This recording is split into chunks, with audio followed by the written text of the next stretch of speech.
Olá, boa noite. Seja muito bem-vindo, seja muito bem-vinda ao Centro Espírita Morada Cristã. Estamos felizes por ter você aqui conosco para mais um momento de tratamento espiritual por meio de preces intercessórias. Este tratamento consiste no momento de vibração em conjunto entre trabalhadores encarnados do Morada Cristã e a equipe espiritual da casa, para irradiar energias salutares de paz, amor e harmonia em favor de encarnados e desencarnados que necessitam de atendimento espiritual.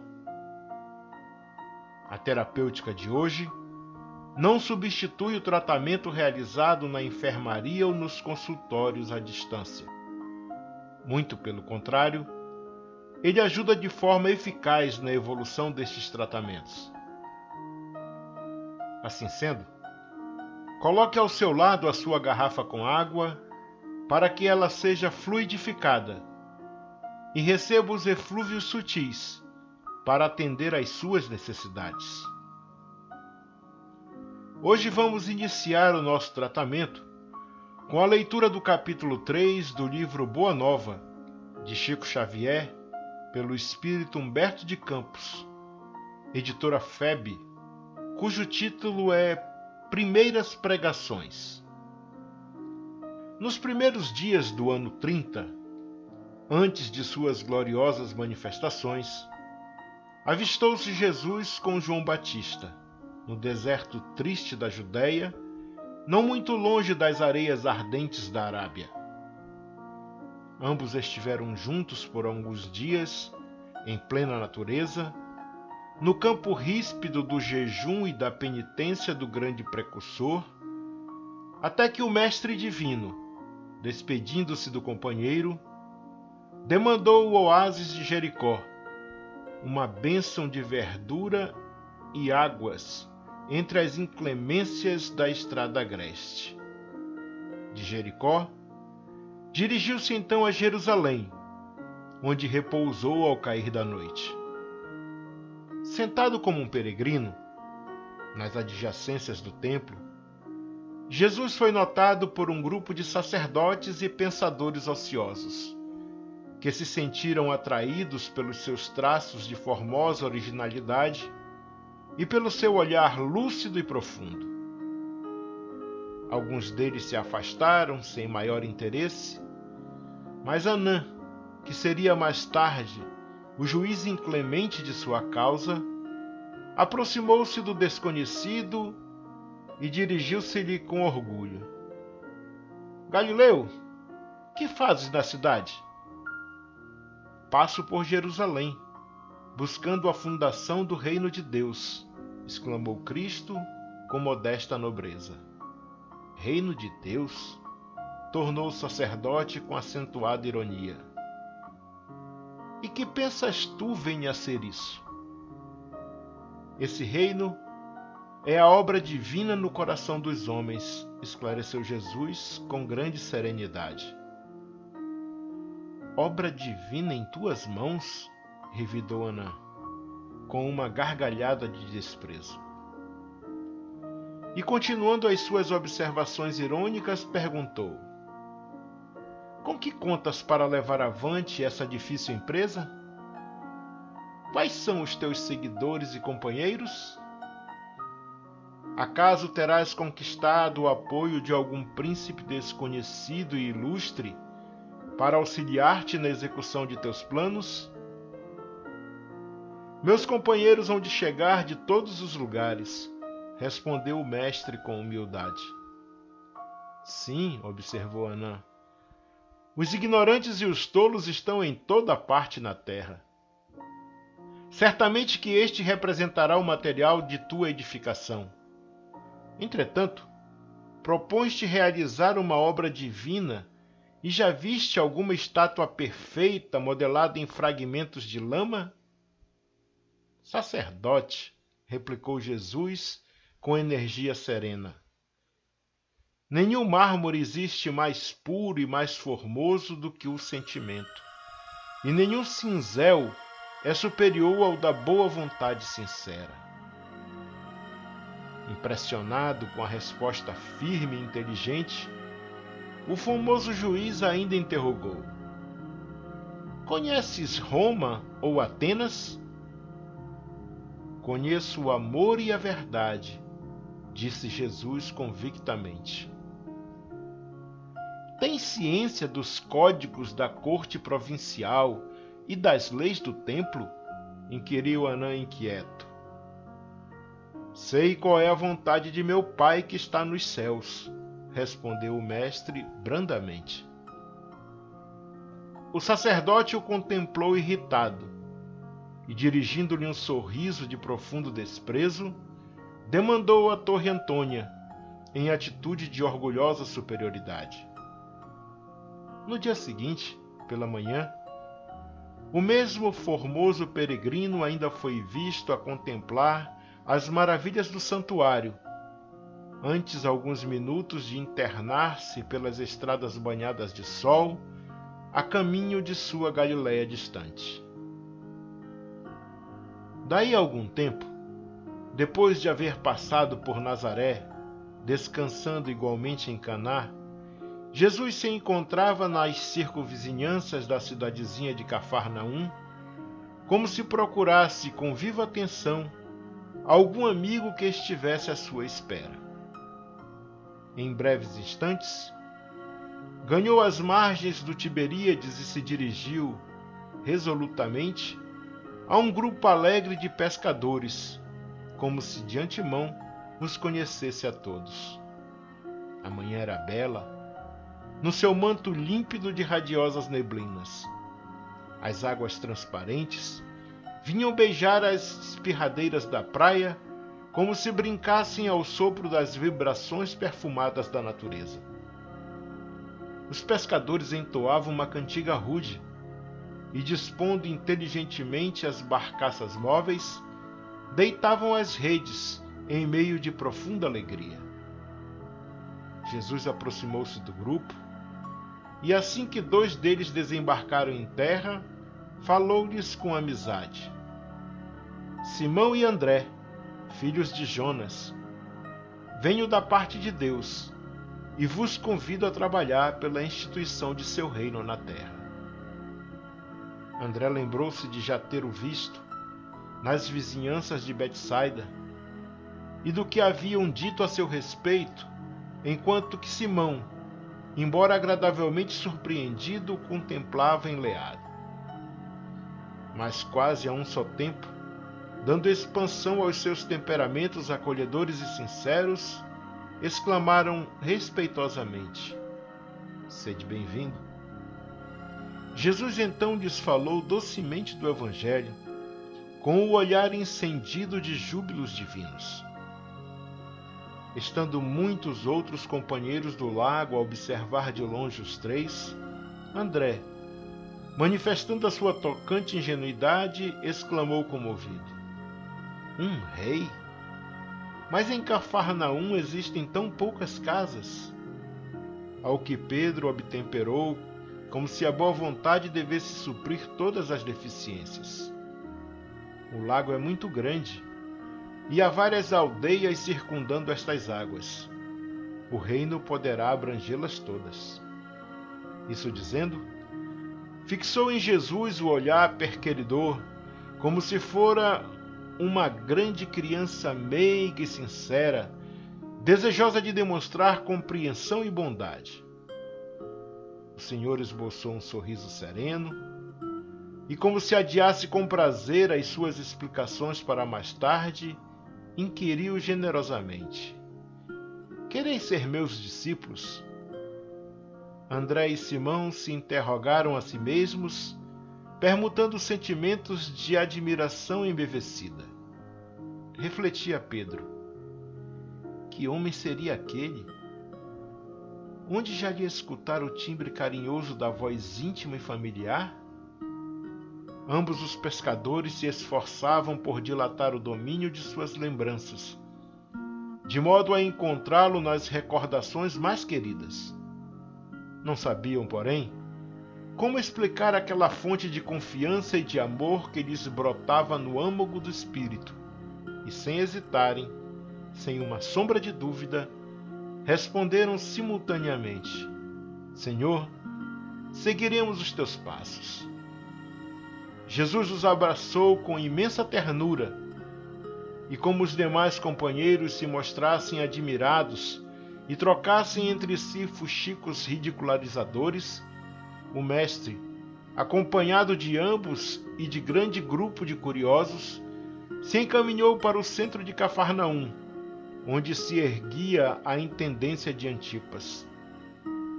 Entrou calmamente na coletoria e, avistando um funcionário culto, conhecido publicano da cidade, perguntou-lhe: Que fazes tu, Levi?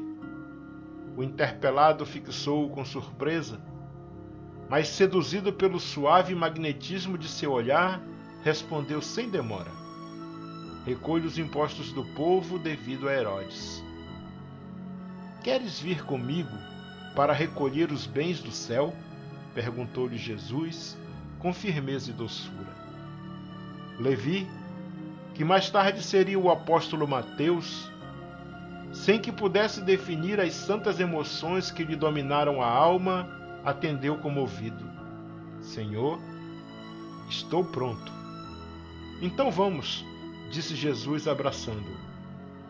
Em seguida, o numeroso grupo se dirigiu para a casa de Simão Pedro, que oferecera ao Messias acolhida sincera em sua residência humilde, onde o Cristo fez a primeira exposição de sua consoladora doutrina, esclarecendo que a adesão desejada era a do coração sincero e puro, para sempre, às claridades do seu reino.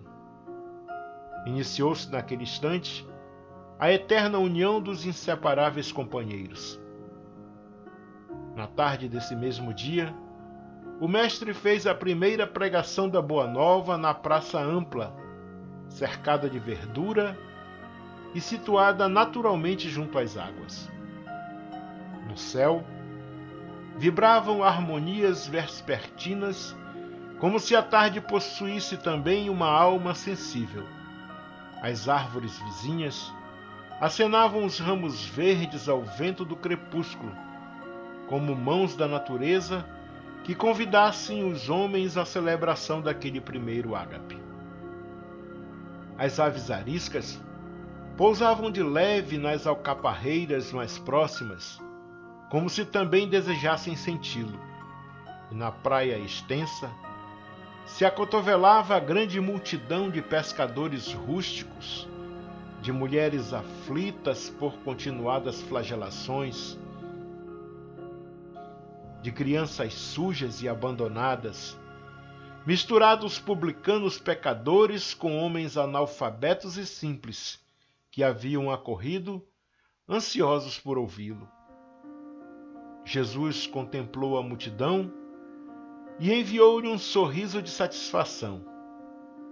Contrariamente às ironias de Anã, ele aproveitaria o sentimento como mármore precioso e a boa vontade como cinzel divino. Os ignorantes do mundo, os fracos, os sofredores, os desalentados, os doentes e os pecadores, seriam em suas mãos o material de base para a sua construção eterna e sublime. Converteria toda miséria e toda dor num cântico de alegria, e, tomado pelas inspirações sagradas de Deus, começou a falar da maravilhosa beleza do seu reino. Magnetizado pelo seu amor, o povo o escutava num grande transporte de ventura.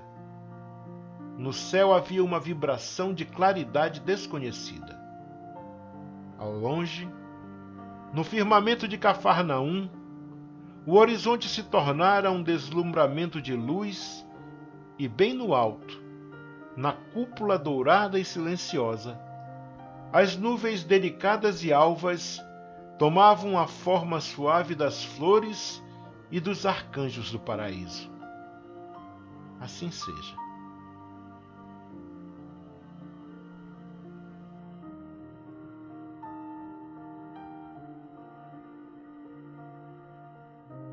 depois dessa belíssima passagem da vida de Jesus, vamos silenciar as nossas mentes e, com a atenção voltada para nosso Mestre querido, vamos fazer a oração do servo imperfeito, de Albino Teixeira, contida no livro A Luz da Oração de Francisco Cândido Xavier por Espíritos Diversos, editora Clarim, que diz: Senhor, dura é a pedra, entretanto, com a tua sabedoria, temo-la empregado nas obras de segurança.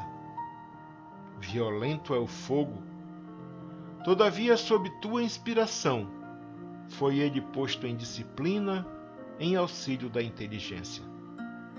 Agressiva é a lâmina, no entanto, no influxo de teu amparo, vemo-la piedosa na caridade da cirurgia.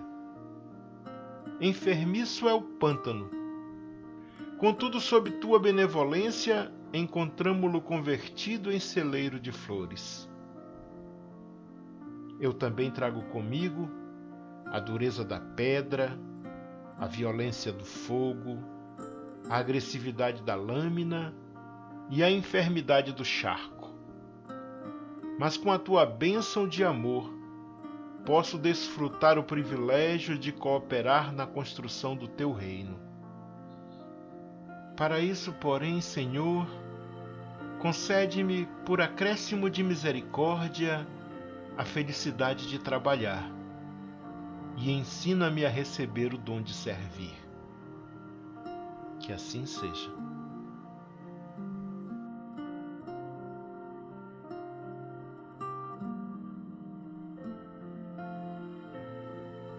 Agora, meus irmãos e irmãs, vamos nos recolher em prece, agradecendo a Deus por nossas vidas e pedindo os recursos necessários para nos tornarmos verdadeiros cristãos.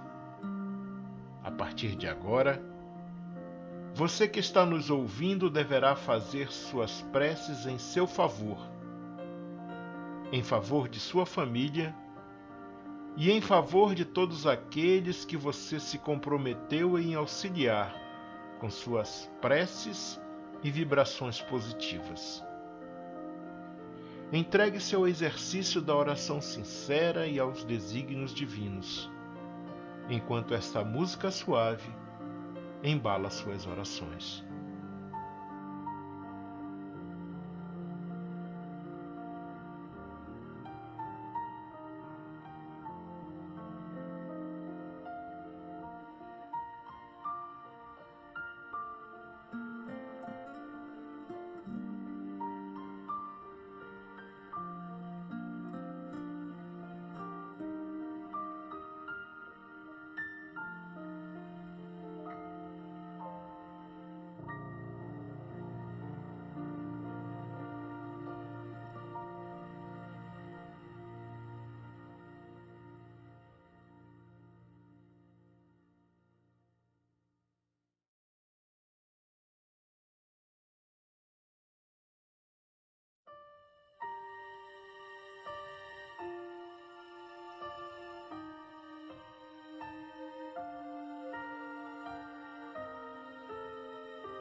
Amigos, amigas, irmãos e irmãs de jornada, chegamos ao final de mais um momento de tratamento espiritual por meio de preces intercessórias do Centro Espírita Morada Cristã, pedindo a Jesus e à espiritualidade irmã e amiga que nos ampare e nos sustente, que aumente a nossa fé, que nos dê serenidade e nos conserve humildes, que nos tire da acomodação e nos ensine a estarmos sempre prontos e prontas para mudar para melhor, com um coração sereno e puro.